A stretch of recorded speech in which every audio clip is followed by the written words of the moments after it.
using Deriv for today's analysis.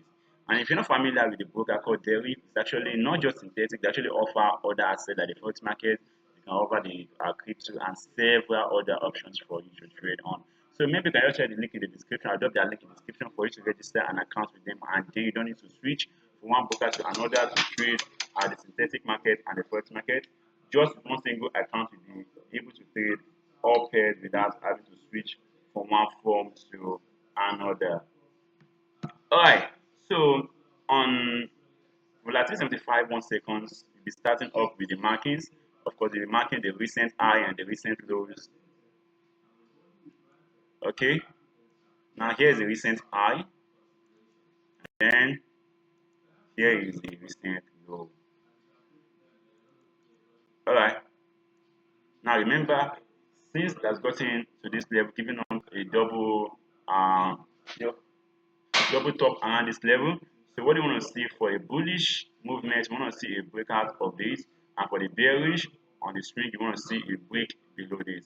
But then for the internal structure, you want to see change of structure on either the bearish side or the bullish side. But then since that move from this level to this level, so let's just go straight to the 15-minute chart to see if you can still think of going short on this market.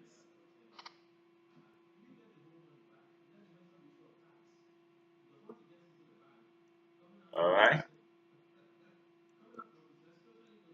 Okay, now we can't really go short on this market. Why? Because the movement is not really giving a change of structure. It's just moving straight down without any form of retracement. So we just have to wait for retracement into our previous zone or then above this level for us to go long on this market. So that's it. Our fingers are crossed on volatility 75 1 seconds, watching the market to see what it does as the day goes by. Definitely keep informed with the last video. And if you're not familiar with the last video, I drop that as intervals to let you know which pair I'll be looking at currently. Okay, can you see the description for you to register an account just in case today the first time coming across my video. Please don't forget to subscribe and hit the bell icon beside it to get notified once I post the next video. Going to the next one, which is going to be the volatility 75 itself.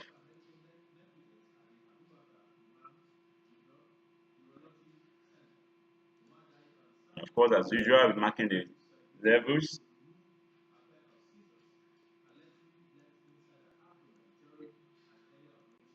Okay, our recent level, then recent low. But there's something unique about this particular chart. You can see the market has actually been moving in a series of higher highs and higher lows, maintaining this particular trend line. So that means it's better to just expect this market on the bullish aspect of it. So that means I'll be more than glad to take this market if I can see something quick above this, then a retracement, then I'll be more than glad to go long on this market. So on VIX75, I think it's just very clear and straight to the point. For the buying opportunity on VIX75 index. Alright, so let's go to the next one, which is going to be the boom. And of course, we're starting with boom 500.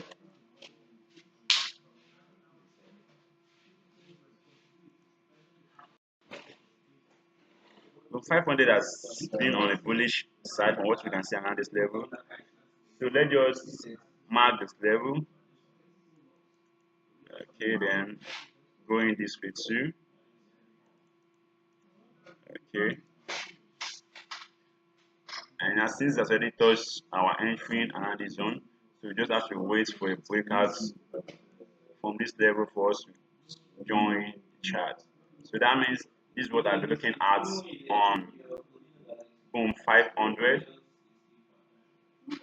So this is my analysis on boom 500. I'm still very much bullish after the market breaks above this zone. Alright, going to the next one is going to be the boom 1000.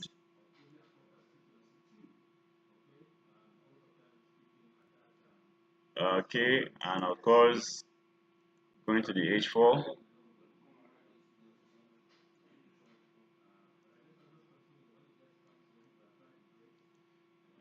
Marking the levels.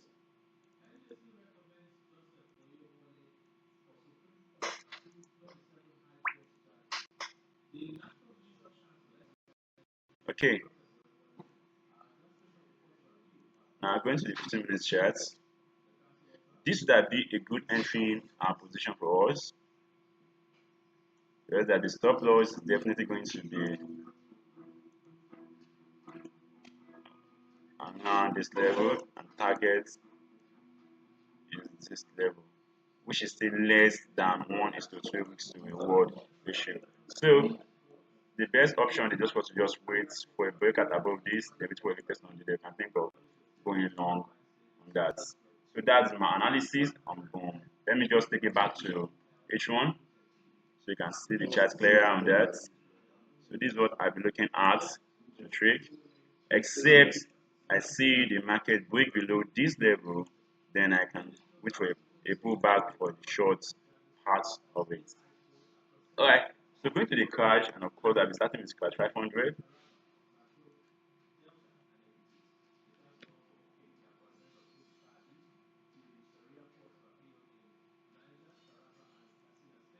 Okay, I think I see some change of structure and then continue back to the bullish from bearish where it has been for a long time.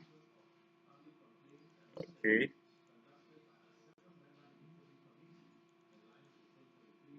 okay, alright.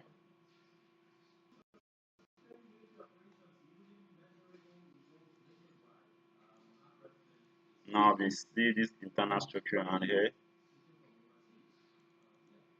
So let's wait for a bullish candle close fully above the level. Then we can think of going long to the next zone.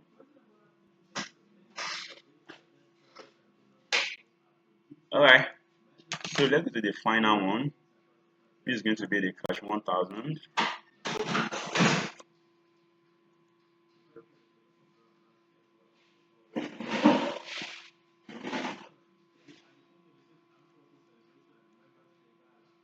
Okay, crash 1000 is also almost opposite that of crash 500. And what you can see, it seems to be on a bearish with strong aggressiveness.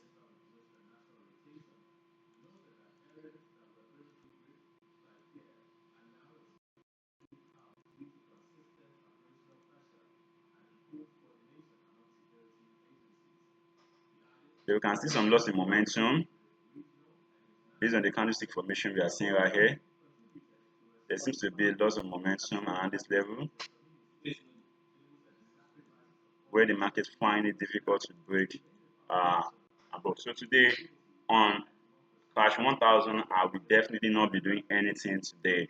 So I just keep fingers crossed, except I see a breakout from this, which I doubt that can happen today. Probably maybe tomorrow, or maybe sometime in the week, or break below this. Otherwise, I'm doing nothing. Why to stay in this zone? So for Crash 1000 for today, I just keep fingers crossed and see what happens until I get a breakout down below or I get it above this. And that's going to be definitely maybe tomorrow, next tomorrow, or sometime in the week. Alright, that's it. That's going to be the end of analysis with Deriv. So please, if you're not used to Deriv, just like I said earlier, you can check the description for the link for you to register an account with Deriv. And of course, that link gives you automatic access to all my algorithms where you can see all the trades I'm taking. And if you're watching this on Facebook and TikTok, please hit the follow button and don't forget to drop your comments in the comment section.